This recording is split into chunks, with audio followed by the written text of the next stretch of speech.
Welcome back Ikram A to ज़ी के मोअज़्ज़ज़ नाज़रीन अस्सलाम वालेकुम। इजिप्ट की वैली ऑफ द किंग्स में से जब इजिप्शियन किंग टूटनखामून का खजाने से भरा टूम डिस्कवर किया गया तो इस खबर ने पूरी दुनिया में हलचल मचा दी थी। 26 फीट पहाड़ के अंदर छुपा हुआ ये टूम 3000 सालों में पहली बार खोला गया था, जिसके अंदर लातादाद खजाने और किंग टूटनखामून की ममी भी मौजूद थी।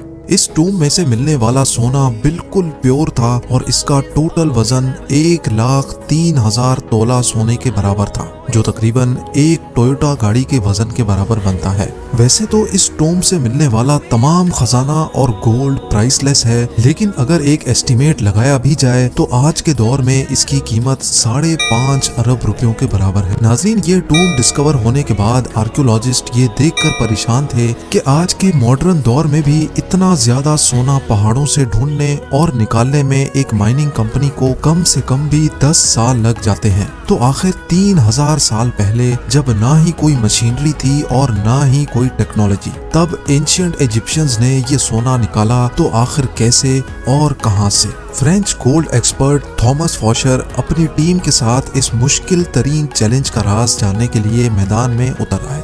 सबसे पहले थॉमस ने मिलने वाले सोने को कई सालों तक अच्छी तरह स्टडी किया और उसकी कॉम्पोजिशन मुख्तलिफ जगहों से निकलने वाले गोल्ड से कंपेयर की। कई सालों के बाद आखिरकार थॉमस और उसकी टीम को ये तो मालूम पड़ चुका था कि टूटनखामून की टूम से मिलने वाला सोना भी किंग्स वैली के आसपास के पहाड़ों से ही निकाला गया था।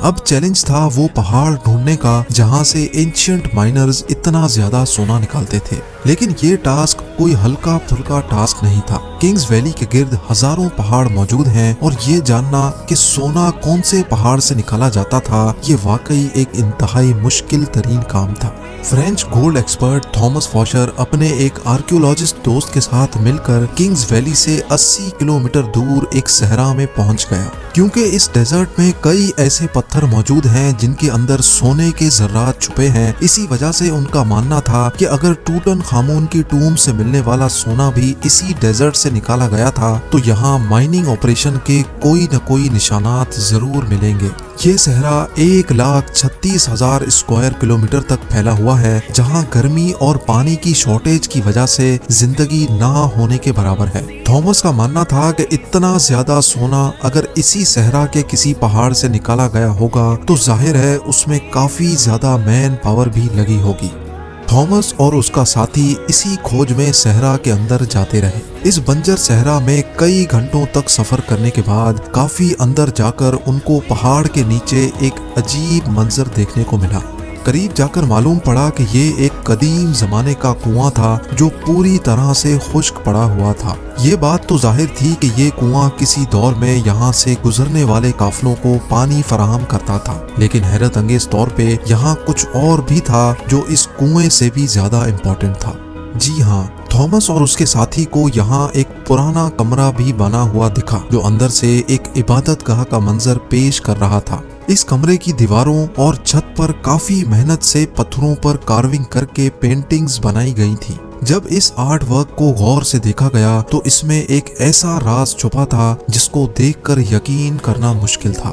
थॉमस के साथ आया दोस्त जो कि एक आर्कियोलॉजिस्ट था, उसने बताया कि इस पेंटिंग में वही राज छुपा है जिसकी तलाश में हम लोग निकले हैं। पेंटिंग में जाहिर था कि सहरा में बना ये कुआं और रेस्ट रूम इस सहरा का सबसे पहला स्टॉप है, जहां पर एंशिएंट गोल्ड माइनर्स आराम करने के लिए रुकते थे। एंशिएंट इंजीनियर्स ने गोल्ड माइन तक जाने के लिए कुओं और रेस्ट एरियाज का एक नेटवर्क बनाया हुआ था। एक अंदाजे के मुताबिक हर एक रेस्ट एरिया 70 से 80 किलोमीटर के फासले पर बना हुआ है और एक रेस्ट एरिया से दूसरे तक पहुंचने के लिए माइनर्स की टीम को कई दिन लग जाते होंगे। जहां इस रेस्ट एरिया से मिलने वाली इंफॉर्मेशन से थॉमस और उसका साथी बहुत खुश भी हुए, वहीं दूसरी तरफ उनको ये भी मालूम पड़ गया था कि ऐसे कई स्टॉप्स तक उनको आगे मजीद ट्रैवल करना है, क्योंकि जिस मंजिल तक पहुंचने के लिए थॉमस कई सालों से इंतजार कर रहा था और वो मंजिल अब बहुत ज्यादा करीब दिख रही थी। इसी वजह से उन्होंने सहरा की गहराई में जाने का फैसला किया।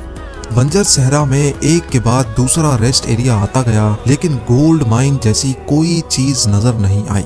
आखिरकार पूरे 2 दिनों के बाद थॉमस को एक पहाड़ के किनारे पड़े ढेर सारे पत्थर दिखाई दिए। देखने में तो ये एक नॉर्मल सीन था, लेकिन थॉमस का मानना था कि ये जगह एंशिएंट गोल्ड माइनर्स का कैंप लगती है, और हुआ भी कुछ ऐसा ही। जी हाँ, इस जगह पर पत्थरों से बने कुछ ऐसे टूल्स मिले जिनकी मदद से पत्थरों को तोड़कर उनके अंदर से सोना निकाला जाता था।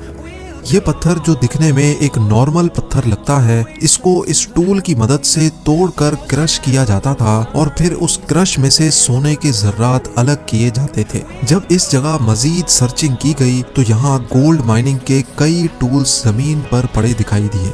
क्योंकि थॉमस को एंशिएंट गोल्ड माइनिंग टेक्निक्स के बारे में काफी ज्यादा जानकारी थी, इसी वजह से उसका मानना था कि एंशिएंट माइनर्स इन पहाड़ों को खोद खोद कर इनमें टनल्स बनाते थे।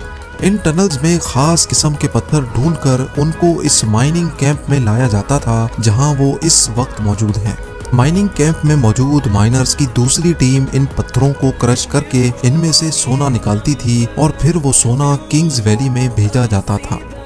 थॉमस को एक एंशिएंट गोल्ड माइनिंग कैंप तो मिल चुका था, लेकिन अफसोस इस बात का था कि जिन टनल्स की वो बात कर रहा था, ऐसा एक भी टनल उसको दिखाई नहीं दिया। शायद हजारों साल पहले खोदे गए टनल्स कमजोर थे और अर्थक्वेक्स की वजह से कोलैप्स हो चुके थे।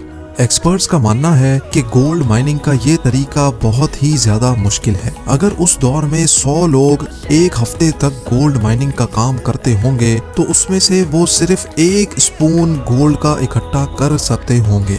यानी ये कहना बिल्कुल भी गलत नहीं होगा कि टूटनखामुन की टूम से मिलने वाला गोल्ड माइन करने में हजारों एंशिएंट माइनर्स एक ही वक्त में काम करते थे, लेकिन फिर भी उनको ये टास्क कंप्लीट करने में कई साल लगे होंगे।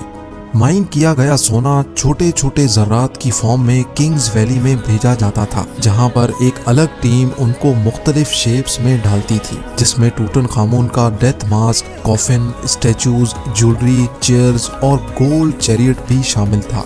1922 में जब हॉवर्ड कार्टर ने ये टूम डिस्कवर किया था, तब उसमें 5000 मुख्तलिफ किस्म की चीजें मौजूद थी। इन तमाम चीजों का कैटलॉग बनाने में ही ब्रिटिश आर्कियोलॉजिस्ट को पूरे 10 साल लग गए थे। उम्मीद है ज़ेम टीवी की ये वीडियो भी आप लोग भरपूर लाइक और शेयर करेंगे। आप लोगों के प्यार भरे कमेंट्स का बेहद शुक्रिया। मिलते हैं अगली शानदार वीडियो में।